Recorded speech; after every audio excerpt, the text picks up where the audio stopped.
And now, it's time for SPG, as in Super Baconer Secret Files.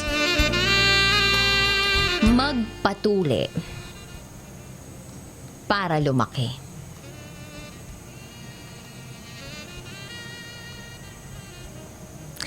Itago niyo ako sa pangalang Anne. At ito ang aking SPG Secret File.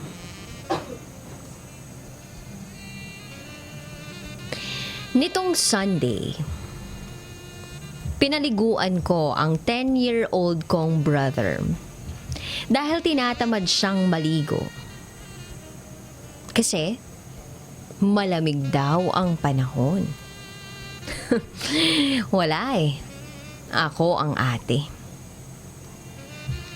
Habang pinapaliguan ko siya, ay napag-isipan kong lokohin siya. Sinashampoo ko na ang buhok niya. At biglang sabi ko, "Nako, ngayong bakasyon, tutuluyin ka na. Handa ka na bang magpatuli?" At ang sagot ng kapatid kong lalaki sa akin ay, "Ayoko ate, natatakot ako. Masakit daw yun eh." Naririnig ko na merong takot sa boses niya.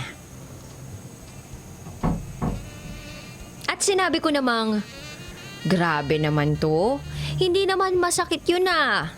Alam mo, kapag ginawa mo yun, magiging pogi at lalaki ang alaga mo."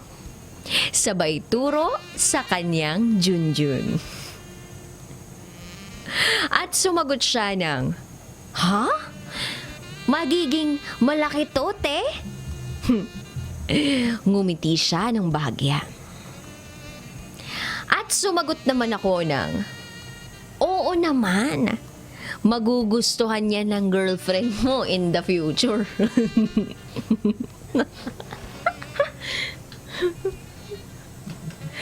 Pagkatapos kong sabihin yun, ay biglang tumahimik ang 10-year-old kong kapatid.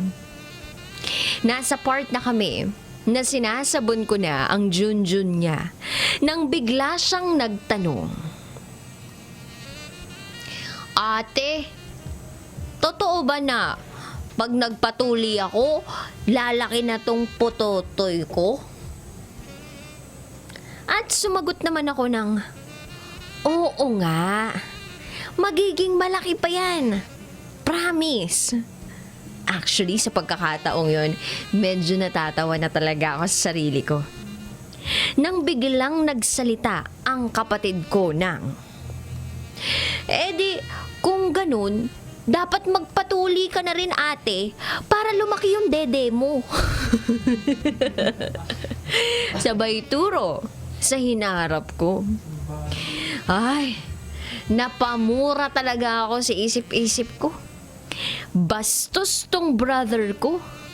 Akala niya may matutulian sa akin. Hoy kapatid, hindi uso sa Pilipinas ang female circumcision, no?